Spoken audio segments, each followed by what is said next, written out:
चलिए आपको अब दिखा देते हैं रफ्तार के साथ भारत सुपरफास्ट। प्रधानमंत्री नरेंद्र मोदी 18 जनवरी को असम जाएंगे। एलिवेटेड कॉरिडोर का शिलान्यास करेंगे। यातायात व्यवस्था और क्षेत्रीय विकास को बढ़ावा। यूपीएसआईआर की ड्राफ्ट वोटर लिस्ट जारी। इलेक्शन कमीशन ने वेबसाइट पर ड्राफ्ट वोटर लिस्ट जारी की है। मोबाइल नंबर से चेक कर सकते हैं आप अपना नाम। जी राम जी को लेकर सीएम योगी का स्टेटमेंट। कहा मील का पत्थर साबित होगा ये कानून। पहले की सरकार से त्रस्त थी जनता। पहले संसाधनों पर डाका डाला गया। राजस्थान सीएम अजय लाल शर्मा का दिल्ली दौरा। हरियाणा सीएम नायब सिंह सैनी से इस दौरान की मुलाकात। बीएमसी चुनाव को लेकर कांग्रेस के घोषणा पत्र में कई बड़े वादे। 6000 से अधिक बीएसटी बसें। जलापूर्ति से जल सुरक्षा। बंद पड़े हुए मराठी बीएमसी स्कूलों को फिर से खोलने का किया वादा। ओडिशा के एक स्कूल में पीलिया से 50 से ज्यादा बच्चे हुए बीमार। 200 छात्र कैंपस छोड़कर वापस घर गए। दूषित पानी पीने से बच्चे बीमार। दिल्ली एनसीआर में वायु प्रदूषण पर सुप्रीम कोर्ट ने सीएक्यूएम को दिया निर्देश। बढ़ते पॉल्यूशन पर संबंधित विशेषज्ञों की बैठक बुलाने को कहा है। विचार विमर्श के आधार पर तैयार रिपोर्ट को सार्वजनिक किया जाए। बांग्लादेश कर्मचारी चयन आयोग के अध्यक्ष पद से आलोक राज ने दिया इस्तीफा।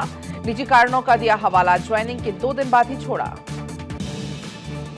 अंकिता भंडारी मामले पर सीएम धामी का स्टेटमेंट। कहा हम हर जांच के लिए तैयार। एक ऑडियो को लेकर बवाल करना ठीक नहीं। आरोपियों को कोर्ट से मिली सजा। जम्मू में माता वैष्णो देवी संघर्ष समिति का प्रदर्शन। माता वैष्णो देवी मेडिकल कॉलेज विवाद पर जताया विरोध। सुरक्षा के कड़े इंतजाम। देहरादून में भारतीय मानक ब्यूरो की 79वां स्थापना दिवस कार्यक्रम। सीएम धामी हुए शामिल। लोगों को किया संबोधित। ओडिशा के 17 साल के छात्र की हत्या का मामला। 6 नाबालिग को पुलिस ने लिया हिरासत में। पूछताछ कर आगे की कार्रवाई जारी।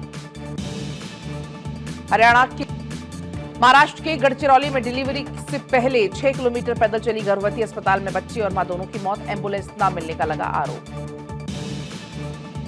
और अब अंकिता भंडारी मामले की बात करते हैं, जिस पर सीएम धामी का हाल ही में स्टेटमेंट आया है और उन्होंने ये कहा है कि हम हर तरह से जांच के लिए तैयार हैं।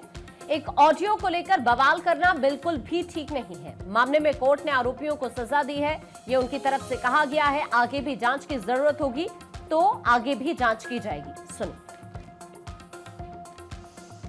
तत्काल पुलिस विभाग को, अन्य प्रशासन को तत्काल कहा कि जैसे भी होता है सब जो भी इसके आरोपी हैं या जिनके ऊपर आरोप हैं उनको तत्काल गिरफ्तार किया जाना चाहिए। कोई पकड़ से बाहर नहीं जाना चाहिए और तत्काल उन सभी वो 3 के 3 जो आरोपी थे उस समय के, वो तीनों को गिरफ्तार किया गया और जिस स्थान पर उन्होंने बताया वहां से बॉडी को रिकवर किया गया।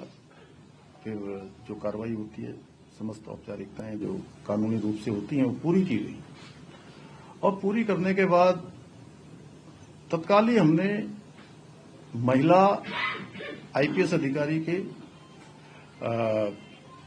चेयरमैनशिप में या कहिए उनके नेतृत्व में एक कमेटी का गठन किया। एसआईटी जांच का गठन किया और एसआईटी ने अपनी पूरी जांच करी। हर एक पहलू पर जांच करी।